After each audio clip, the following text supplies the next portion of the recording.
ఏదో హుషారు తగ్గింది, ఎక్కడో డల్ అయ్యారు మీరు.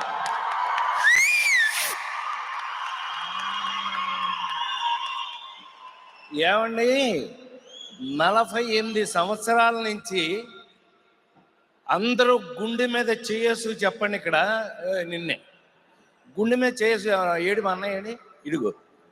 ఈయన ప్రెసిడెంట్గా తానా ఉన్న దగ్గర నుంచి నేను ఇక్కడే తిరుగుతున్నాను, డెట్రాయిట్లోనే.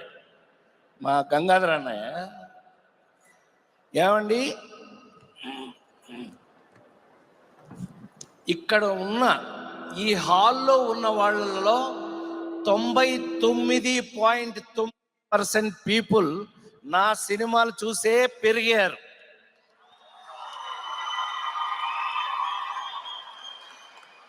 నా సినిమాలు ఇప్పటికీ మీరు చూస్తున్నారు.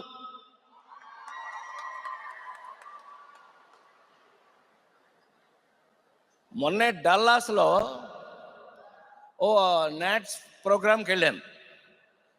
సడన్గా ఇలాగా అబ్బా ఏం గ్యాదరింగ్ అన్నాయి ఇవాళ, బ్రహ్మాండం, సూపర్. ఇలాగే అద్భుతంగా ఉంది.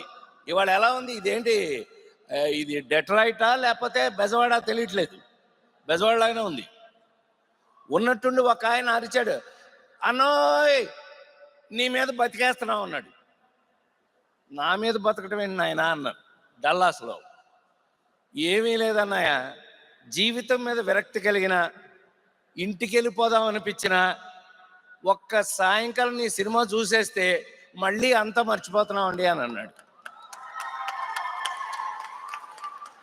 ఈ మాట నువ్వే కాదు నాయన, మన భారతదేశ ప్రధానమంత్రి పివి నరసింహారావు గారు కూడా పెద్ద పెద్ద సూట్ కేసులు అయితే చివరికి నా సినిమా చూసి ప్రశాంత్ మంచిగా నవ్వుపిస్తాడా అన్నాడు. ఆంధ్ర యూనివర్సిటీ వాళ్ళు డాక్టరేట్ ఇచ్చారు నాకు.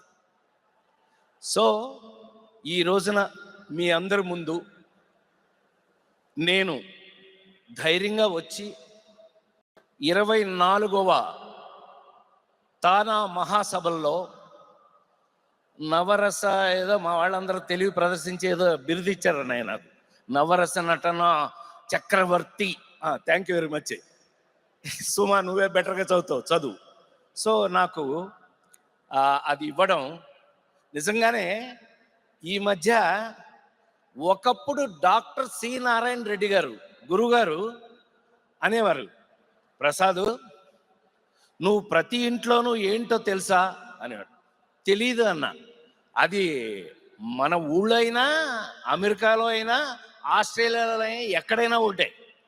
నువ్వేంటో తెలుసా తెలుగు వాళ్ళ ఇళ్లల్లో అన్నాడు. తెలుగువారి ఇళ్లల్లో నేనేమంటుంది నేనేంటి అన్నా, ఒక మంచం, ఒక కంచం లాగా ఒక రాజేంద్ర ప్రసాద్ సినిమా. ఆ విధంగా ఉపయోగపడటం. ఇందాక ఏవిలో చిన్న తప్పు రాశారు, నేను ఎక్కడ దొండపాడులో పుట్టాను అది ఇదని. ఏవి తయారు చేసినవాడిని అన్నయ్య. తర్వాత నాకు ఏడి అన్నయ్యడి గంగాధర్ అన్నయ్యడి, పాపం వాడిని చూపిస్తాను ఎందుకు, పాపం వాడే ప్రేమగా తయారు చేస్తే. నేను విశ్వవిఖ్యాత నట సార్వభౌమ నందమూరి తారక రామారావు గారి ఇంట్లో పుట్టాను.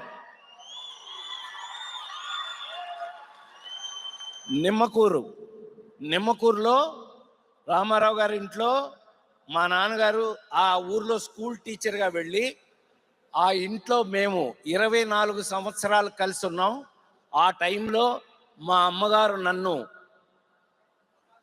పొద్దున్నే ఆ పాలు పితకడ గీద అరిచింది అని చెప్పి దానికి గడ్డి వేయటానికి వెళ్ళి అక్కడే పడిపోయి నన్ను కంది మా అమ్మ.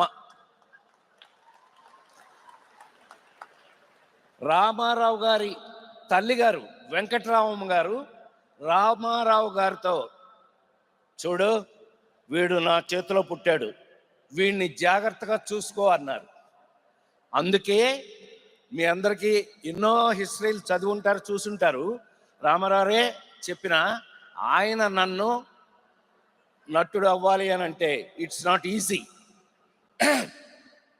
అని ఇంజనీరింగ్ ఫస్ట్ క్లాస్ చదివిన నన్ను ఫిల్మ్ ఇన్స్టిట్యూట్లో, మద్రాస్ ఫిల్మ్ ఇన్స్టిట్యూట్లో జాయిన్ చేశారు.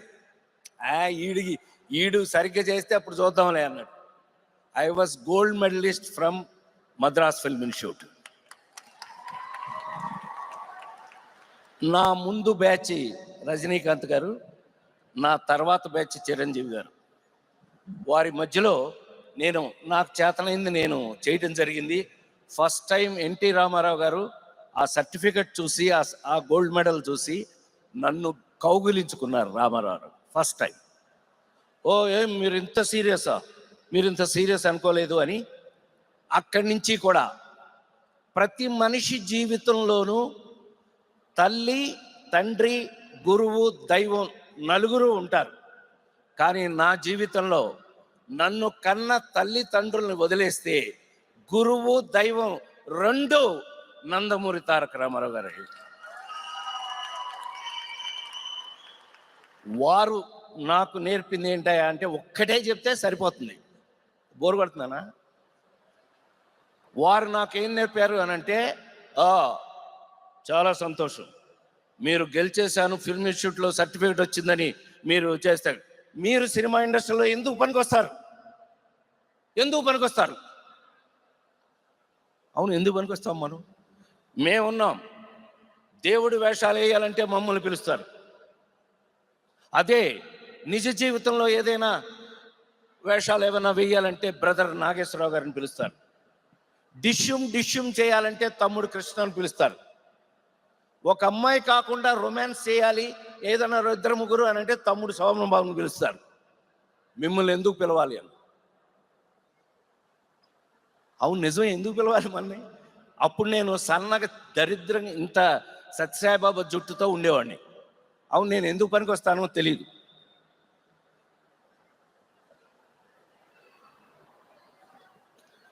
భగవంతుడు ఎప్పుడు కూడా మీ అందరూ ఊరు కాని ఊరిలో, దేశం కాని దేశంలో ఇంత దూరం వచ్చి ఎలాగైతే మీ జీవితాలని ఆనందమయం, మీరు అద్భుతంగా మన వాళ్ళందరినీ ఆనందపరుస్తున్నారో, అలా భగవంతుడు ప్రతి మనిషికి ఒక దోవ చూపిస్తాడు.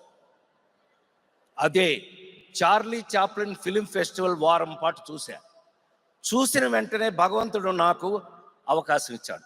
బ్రెయిన్లో యాక్షన్ హీరో కాగలేంది, రొమాన్స్ హీరో కాగలేంది, కామెడీ ఎందుకు హీరో కాదు? లేడీస్ టైలర్, కొడితే కొట్టడం లేకపోతే మానేయండి. ఊరికే ఏదో కొట్టా. లేడీస్ టైలర్ సినిమా దగ్గర నుంచి జమచచ్చా ఉరుగా బాగోదు. ఆ రోజు నుంచి ఈ రోజు వరకు కూడా నాకున్న అదృష్టం ఏంటంటే, సైమల్టేనియస్గా కామెడీతో పాటు కాశ్మోరాల దగ్గర నుంచి, ముత్యమంత ముద్దుల దగ్గర నుంచి, ఆ నలుగురు సినిమా వరకు కూడా మా మురళీమోహన్ అన్నయ్యకి ఆ నలుగురు అంటే చాలా ఇష్టం. ఆయన ప్రత్యేకంగా నాకు ఫోన్ చేసి మరీ చెప్పారు, రాజా బాగా చేశారా, థ్యాంక్ యూ, బ్లెస్సింగ్స్. వారి బ్లెస్సింగ్స్ తీసుకుని అలాంటి సినిమా వరకు చేయటం అని అంటే సింపుల్గా చెప్పేస్తా. ఏమండి, ఒక నటుడికి, అన్నయ్య నిజంగా చెప్పు మురళీమోహన్ అన్నయ్య, నీకు వచ్చిందా అవకాశం? ఈయన సినిమాలో ఫేవరెట్ నాకేంటో తెలుసా? జ్యోతి. నాకు జీవితంలో యాక్టర్గా సినిమాల్లో పెళ్లి చేశారండి. పెళ్లి పుస్తకం, శ్రీరస్తు శుభమస్తు. ఏమండి నవీన్ గారు, ఈ నవీన్ గారు ఫస్ట్ సినిమా తీసింది నాతో, చెప్పలేదు ఇందాక. శ్రీమంతుడు, అద్భుతమైన వేషం ఇచ్చారు. Thank you sir. ఏమండి, సినిమాల్లో పెళ్లి చేసుకున్నాం, పెళ్లి పుస్తకం. నాకు మొన్నే షష్ఠి పూర్తి కూడా చేశారు సినిమాల్లోని. షష్ఠి పూర్తి అని సినిమా మొన్న తీశారు. సో ఒక నటుడికి అదే సినిమాలో పెళ్లి చేసుకోవడం దగ్గర నుంచి షష్ఠి పూర్తి చేసుకునే అవకాశం రావడం నిజంగా భగవంతుడు నాకు ఇచ్చిన అదృష్టంగా నేను భావిస్తూ, ఇలా ఎన్నో రకాల పాత్రలో ఒక నటుడు ఎన్ని విధాలైనటువంటి డిఫరెంట్ క్యారెక్టర్స్ చేసో అలాంటి డిఫరెంట్ రోల్స్ వచ్చి ఈ రోజు వరకు కూడా మీ అందరి ముందు నిలబడి ఇంకా నటుడుగా ఉండి, అంతకంటే ఇంపార్టెంట్ అది ఇందాక మనం అనుకున్నట్టుగా మీ అందరూ ఇక్కడున్న ప్రతి ఒక్కళ్ళు కూడా నా సినిమాలు చూస్తూ పెరిగారు, నా సినిమాలు చూస్తూ ఉన్నారు. కాబట్టి నాకు అది అదృష్టంగా భావిస్తూ, ఇంకా మీ మీ అందరి బ్లెస్సింగ్స్తో, ఇంకా భగవంతుడు నాకు ఇచ్చిన అవకాశం వరకు నేను మీతో పనిచేస్తూ మీకు ఉపయోగపడే సినిమాలే చేస్తాను అని మరొక్కసారి మనవి చేస్తూ, బికాస్ మీకు ఎవరికైనా స్ట్రెస్ వస్తే ఒక సినిమా రాజేంద్ర ప్రసాద్ సినిమా వేసుకోవచ్చు అనే ధైర్యాన్ని కలగజేసిన నేనొక్కడిని కాదు, నా రచయితలు, నా దర్శకులు, నా నిర్మాతలు అందరూ కూడా అందులో పార్ట్నర్షిప్ ఉంది. వాళ్ళందరి వల్ల ఇంకా నేను పని చేయగలుగుతున్నాను అనే ధైర్యాన్ని ఇస్తూ, ఏమండి తానాలు అవి ఎంత అద్భుతమైన తానా, ఇందాక ఎవరో చెప్పారు ద వరల్డ్స్ బిగ్గెస్ట్ ఆర్గనైజేషన్ అని. It's not a biggest, it's a greatest organisation.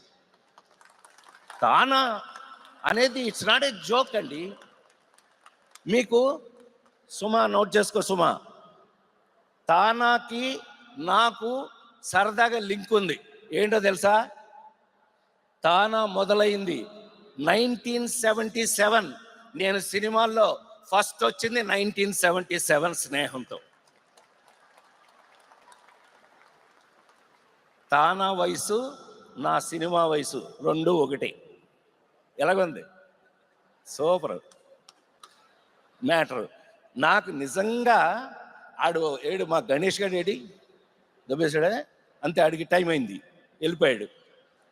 కాదండి, భోంచేసే టైం అయిందండి, వెంటనే మీరు అలా అనుకుంటే ఎలాగా? వాడికి టైం అయింది, వెళ్ళాడు. నేననేది నిజంగా అది అదృష్టంగా భావిస్తూ, ఇంకా ఎన్నో అద్భుతమైన తానా అంటే చిన్న విషయం కాదు. అందుకే మమ్మల్ని ఎవరైనా పిలిచారు అని అంటే పరిగెట్టుకుంటూ వస్తాము అనేది ఒక మాట అయితే, నిజంగా దానికి ఉన్న వాల్యూని మీ వల్లే ఇంకా పెరిగి మనిషి హ్యూమానిటీ అంటే పక్కవాడికి సహాయం చేయటం.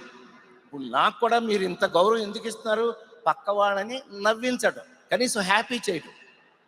అది ఆ నలుగురు కూడా ఏడిపించారండి. ఆ నలుగురు మనం ఒక్కొక్కసారి హాయిగా ఏడ్చుకోవటం కూడా చాలా గొప్ప విషయం అని మనవి చేస్తూ, ఇలాంటి అద్భుతమైన అవకాశాన్ని ఇచ్చి, నాకు ఇవాళ ఒక బిరుదిచ్చి నన్ను ఇంత మంచి సన్మానం చేసినందుకు, నన్ను గుర్తుపెట్టుకున్నందుకు మా సోదరుడు నాదెల గంగాధర బాయి కానీ, ఇంకా ఇక్కడున్న ఎంతోమంది, మా ఉదయ్, వీళ్ళందరూ సరే, మా మా బాబాయ్ అల్లుడు ఓకే చలపతిరావు మాతో నన్ను సొంత బిడ్డలా చూసేవారు. సో నేను ఇప్పుడు వెంటనే వెళ్ళి ఇదిగో ఇతనితో యాక్ట్ చేయాలి. నాకున్న అదృష్టం ఏంటంటే, ఇంకా ముగిస్తా, నాకున్న అదృష్టం ఏంటంటే 5 జనరేషన్స్తో పనిచేశాను ఉమా. నేను 5 జనరేషన్స్. మొదటి జనరేషన్ రామారావు, నాగేశ్వరరావు. రెండో జనరేషన్ కృష్ణన్నయ్య, శోభన్ బాబు గారు, మురళీమోహన్ అన్నయ్య, వీళ్ళు. తర్వాత జనరేషన్ చిరంజీవి, నేను ఒక జనరేషన్. ఆ తర్వాత జనరేషన్ మహేష్ బాబు, జూనియర్ ఎన్టీఆర్, అల్లు అర్జున్, బన్నీ, వాళ్ళు. ఆ తర్వాత ఇప్పుడు వీళ్ళు. ఇప్పుడు ఈ బ్యాచ్, వీళ్ళు 5వ బ్యాచ్. స్వయంభూ అని జరుగుతుంది. స్వయంభూ అనే సినిమా నిఖిల్ హీరోగా చేస్తున్న సినిమాలో నాకు ఒక అద్భుతమైన అంటే నేనే చేయవలసింది. మీరు కల్కి సినిమా చూసారా? కల్కి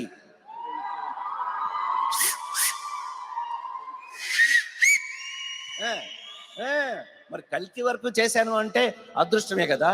ఇవాళ ఈ సినిమాలో కూడా అంత మోస్ట్ పవర్ఫుల్ క్యారెక్టర్ స్వయంభూ అని తను హీరోగా యాక్ట్ చేస్తున్నాడు. నా డ్రీమ్ అండి. ఒక 1 సెకండ్ సార్, నేను తీసుకుంటాను సార్. మీరందరూ తెలిసినట్టు చిన్నప్పటి నుంచి my favourite hero is Rajendra Prasad sir గారు. అండ్ ఆయన మాయలోడ్ కానివ్వండి, చిక్కడు దొరకడు కానివ్వండి, every single film sir we are very very proud of you sir. ఈరోజు మీ ముందు నేను నిల్చొని మీతో ఇలా మాట్లాడుతూ ఉన్నది it's my dream come true. And అలాగే sir is acting in my film, that is another dream come true. Sir thank you so much for being a guidance for all actors. Sir అన్నట్టు నేను తీసుకుంటానండి ఈసారి challenge. ఒక్కసారి